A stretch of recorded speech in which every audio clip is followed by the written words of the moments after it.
The Whispering Doll. Chapter 1. The Gift. The day Emily turned 11, her grandmother gave her a doll. It was an old-fashioned porcelain doll with delicate painted features, glassy blue eyes, and a soft velvet dress.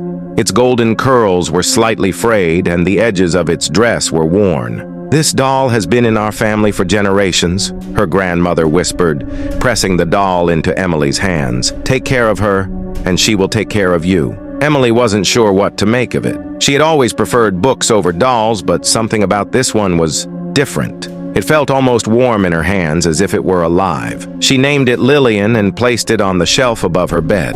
That night, as she drifted to sleep, she thought she heard a faint whisper. But when she sat up, the room was silent. Chapter 2. The First Whisper. The whispers began 3 nights later. Emily woke with a jolt, her heart pounding. She could feel something in the room, something watching her. The air was thick, heavy. Then she heard it.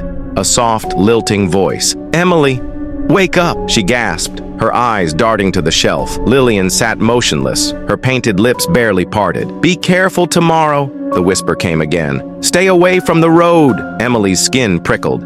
It had to be a dream. Dolls didn't talk. The next morning, she couldn't shake the warning. At school, she was walking home with her best friend, Sophie, when Sophie suggested they take a shortcut across the road. Emily hesitated, her mind flashing back to Lillian's whisper. "I think we should go the long way," Sophie groaned. "Come on, it's faster." Just as Sophie stepped toward the street, a car came speeding around the corner, missing her by inches. The driver never even slowed down. Emily's blood ran cold.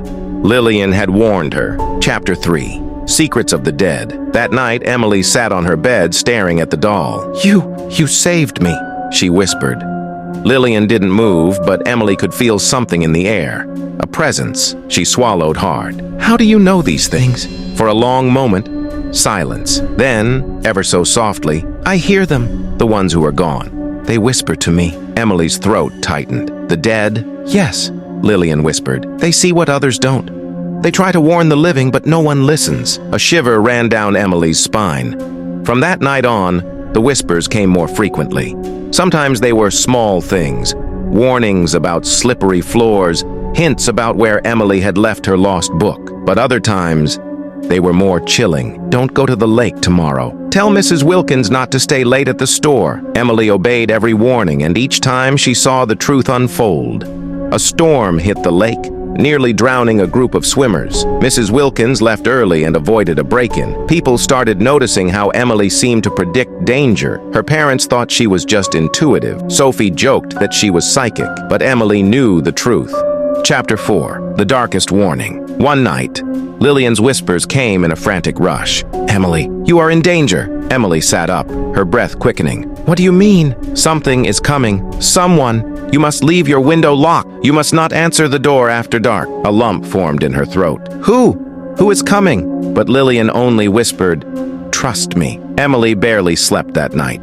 She locked her window and kept her door shut tight. At exactly 2:17 a.m. she heard it, a soft tapping on the glass. Tap, tap, tap. Her blood ran cold.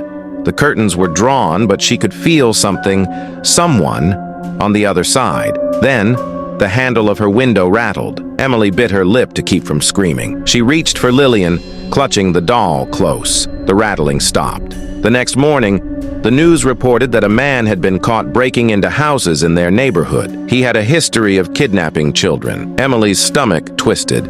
He had tried to get into her room, but Lillian had saved her. Subscribe the channel and share the video. Chapter 5. The Final Goodbye. Emily and Lillian grew inseparable. She no longer questioned the whispers. She listened. But one night, Lillian gave her one last warning. "I must go now, Emily." Emily sat upright, her heart hammering. "Go? But why?" "My time with you is done. You have learned to listen. You are safe now." Tears welled in Emily's eyes. "But I don't want you to go. All things must rest, even those who whisper." The next morning, Lillian was gone. Not on the shelf, not under the bed. Nowhere. It was as if she had never existed. Emily never told anyone what had happened, but she never forgot the lessons Lillian had taught her. She always listened, and because of that, she always stayed safe. Moral of the story: pay attention to warnings. Sometimes the whispers of caution are the difference between danger and safety.